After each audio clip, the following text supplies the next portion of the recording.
What's going on, everybody? My name is Aiden and welcome back to another video. Ladies and gentlemen, today we are going to be talking about another NBA draft prospect, and this one is not a center and also not a guard. That's right, ladies and gentlemen, we're going to be talking about the second guard draft prospect since we've started this series, and today we're going to look at Dalton Knecht, or Knecht. I don't really know how to pronounce his last name, but we're going to roll through the tongues, ladies and gentlemen, and see what ends up happening. But before we get any further, if you like the video and you want to see more from me, drop a like, drop a follow, and or subscribe if you are new, and let me know in the comments below if you believe Dalton Knecht will be the next Chicago Bulls player with the 11th overall pick. There's a lot to like about his game, ladies and gentlemen, but what do we need to know about him? Well, we said he is a guard. I'm leaning more towards a shooting guard the way that I've seen him play. He's 6'6", 204 pounds, and he's 23 years of age. So he's on the older sides in terms of draft prospects, ladies and gentlemen. So ultimately, when you sign a rather older player from the NBA draft, 23 is considered old in my opinion for a draft selection.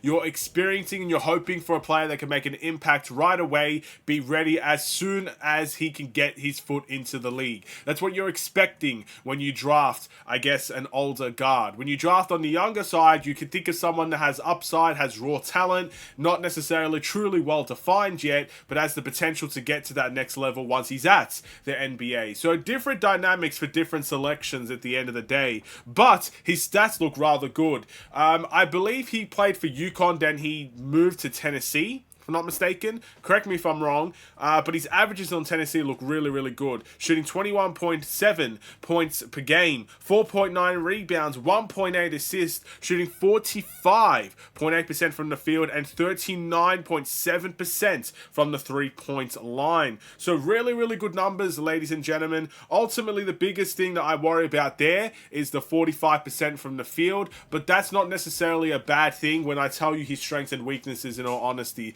There is a weakness that can reflect how, I guess, low the percentage is from the field. But keep in mind as well, he's not a center and he's not really a forward. He plays naturally as a combo guard, more of a shooting guard. And sometimes the efficiency numbers for shooting guards are a lot tougher than a center that gets easy shots in the paint every single game, if you know what I mean. So don't take the percentage, I believe, with a hint of salt. That's what I'm trying to say.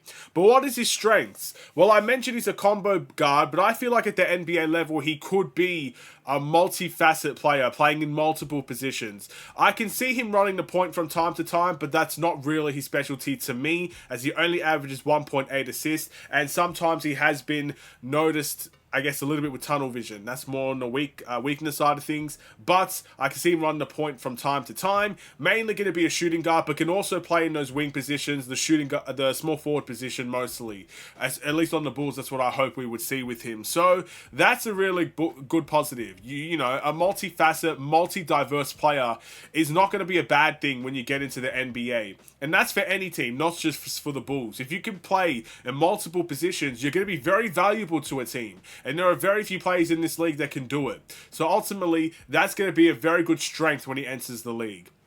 Next thing, a very dynamic offensive player. I mean, the highlights speak for itself, but even the percentages speak for itself. 39% from the three-point line is really, really good. But he's also able to finish with authority around the rim. He can finish layups, he can dunk, he can jump high and go and collect, I guess, an alley-oop and stuff of that nature. So ultimately, really, really good positive stuff in that regard. Also, very crafty in his movement as well. But speaking of, it's not even just the three-point shooting, the percentage that I'm looking at here. It's the way that he gets them.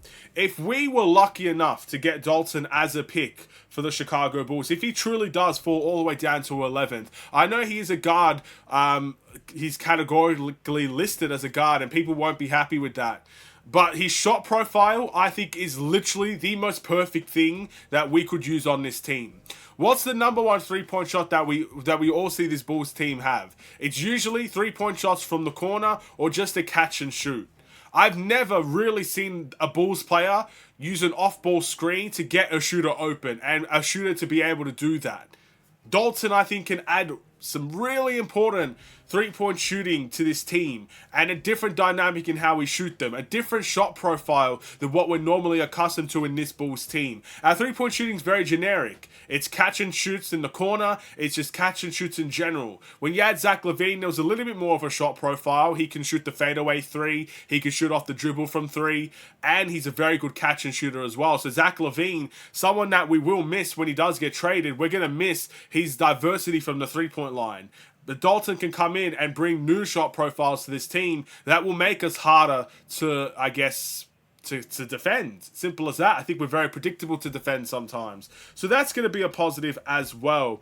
The only other positive I have in terms of him is that he's good in transition and he's a solid team player. So those are the positives right there for him. And I'm very, very happy with what I've seen thus far. But the weaknesses. There is a few weaknesses we need to get into. Apparently, he struggles defending the perimeter. Now, again, this is going to be a situation where you have to determine the benefits compared to the risks. So if you're going to get someone that's dynamite on the offensive end, you might have to deal with the fact that he might struggle on the defensive end. And this is the type of situation we have to put ourselves in if he's going to be available with the 11th overall pick. As I mentioned, he has tunnel vision, and therefore he does turn the ball over a little bit. This is exactly another situation you can compare him to Zach LaVine. He does remind me a lot of Zach LaVine, to be fair. But Zach LaVine sometimes does have that tunnel vision. Sometimes turns the ball over because all he sees is the goal. And, you know, he forces himself into tough situations where he just turns the ball over, or he dribbles it off his knee, or he's entering in a really high traffic area. And just because of all the tunnel vision there, will turn the ball over. There's a lot of similarities there with Dalton as well. Someone that will probably turn the ball over a little bit more to our compared to what we would like. So keep that in mind as well. I also have a bit of a negative in this department. It's the shot selection department. Now, as I mentioned, 39% from three is a really important thing, but shooting 45% from the field, in my opinion, is going to be a worry. And I do want to see that slightly. It's not the worst thing in the world you'll ever see, but slightly increase at the NBA level, especially if he's going to have loads of shots at the NBA level. You want to see that percentage rise a little bit so he can become truly an offensive weapon in the NBA that everybody's going to have to respect. So shot selection, in my opinion, is a bit of an issue. There were certain shots, even the ones that he made, I'm questioning why he's taking those shots. So that's something we've got to keep in mind. But another weakness as well, at the age of 23, how much better can he be when he enters the NBA? 23 years of age, you know, there's still development in him, don't get me wrong, but there's a lot more development in an 18-year-old than there is in a 23-year-old. There's a lot more upside to an 18-year-old than there is to a 23-year-old. So, again, you're getting an instant impact player when you draft him, and that, for some teams, is good. Heck, that's what I want. I want a player that will come in, instant impact. That's what I want more than anything. Because project players sometimes fail. We've seen it. We're living proof of it sometimes. So, but it is going to be a weakness. If you are drafting with the hopes that this player can elevate and elevate and elevate every single season, you might not get to see that because of the age that he's coming into the league. His development happened in college. So that's something to keep in mind. There's still potential and there's still development in him, but how much development is in him? That's always going to be a question you ask with an older draft selection. But not too many negatives to his game, ultimately. With that being said, should we take him with the 11th overall pick? Well, honestly, I don't think we have to worry about it because there's a lot of mock drafts suggesting he's going to go way higher than the 11th pick. There's even one mock draft that I saw that he's going to go third, according to that mock draft. So, it's not something I'm going to really worry about, but put it this way.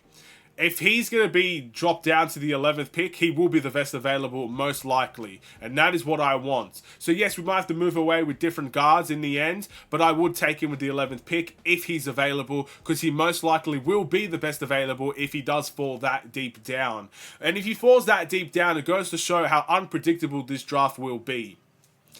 No one knows where anybody's going unless you're the top pick or your top two picks. That's just the harsh reality. So you could see mock drafts where he goes third. You can see mock drafts where he goes late lottery. I ultimately don't know, but I do feel like he's good enough to go within the top 10, especially more specifically the top 5. Let me know if you agree. Thank you for watching. Drop a like and a follow, and or subscribe if you are new. And I will see you in the next one. Stay safe, stay healthy, and stay tuned for more. Take care and peace.